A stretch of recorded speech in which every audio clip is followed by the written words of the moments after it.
Et ce matin à Téhéran, une marée humaine en deuil a accompagné les cercueils de Qassem Soleimani et des autres soldats tués. Jean-Sébastien Soldani, cette manifestation, évidemment, c'est un signe pour montrer l'hostilité envers les États-Unis. Oui, ce sont d'impressionnants cortèges qui saturent deux grandes avenues de Téhéran, Engelab et Azadi. Ça signifie révolution et liberté. Ce sont celles que les habitants de la capitale ont l'habitude d'arpenter les jours de grandes manifestations.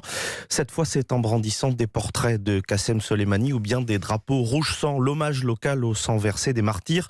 Tout cela au cri en anglais, parfois de mort à l'Amérique. L'ayatollah Khamenei assiste en personne aux funérailles. Alors même si ce genre de cortège est très organisé par le régime, c'est aussi le signe de la grande popularité de l'ancien général des gardiens de la révolution. C'est-à-dire que Qassem Soleimani représentait bien plus que la ligne dure du régime.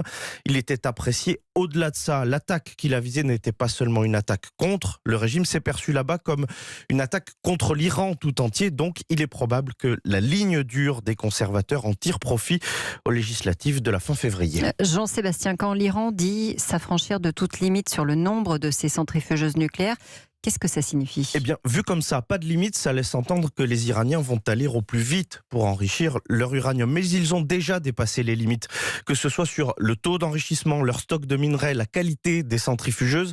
En revanche, comme on pouvait le craindre, ils n'annoncent pas un enrichissement à 20%, dernière étape symbolique avant d'avoir de l'uranium de qualité militaire. Et ils n'annoncent pas non plus sortir de l'accord de Vienne. Donc dans leur tête, tout reste réversible. Ils jouent la prudence sur ce dossier sans jouer la provocation frontale. Les Iraniens gagnent du temps. Ils misent en fait sur une chose, la non-réélection de Donald Trump, en espérant qu'un président démocrate arrive à la Maison-Blanche pour discuter un peu plus sereinement. Merci Jean-Sébastien Soldani.